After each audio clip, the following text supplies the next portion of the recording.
Hey, multifamily investors, Brandon here, and I just want to, tell it as it is. And I got to vent a little bit about Seattle, which it pains me. I was born in Seattle. My parents were born in Seattle, and I thought I was going to invest and own multiple units in Seattle until the day I died and hand them down to my kids.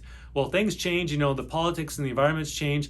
Seattle is not a very landlord-friendly environment, and I have so many people reach out every week that they want to invest in Seattle, and I don't think that they've done a lot of homework. And there are things you need to consider when you're investing in Seattle.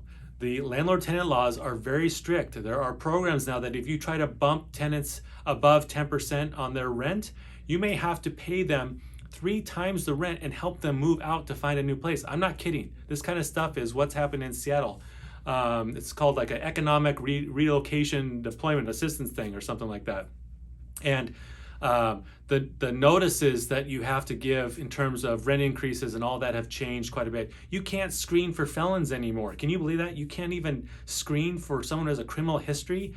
So I encourage you, do your homework. Ask me what I know about Seattle. I know that they have strong jobs, strong rent growth, right? Strong employment, all that stuff.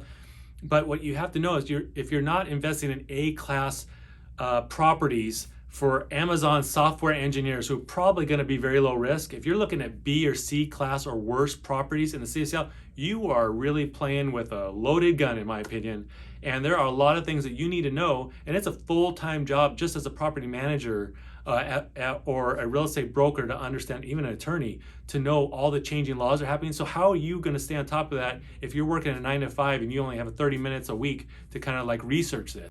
So I want you to keep in mind that there are other markets surrounding Seattle that are super solid to consider. I mean, we have Snohomish County, Pierce County, Kitsap County, Thurston County. These are all great markets to consider in the greater Puget Sound area. Seattle, it does have all those great things going for it, but really when it comes down to being a landlord, I really, really encourage people to look elsewhere. So thank you for watching.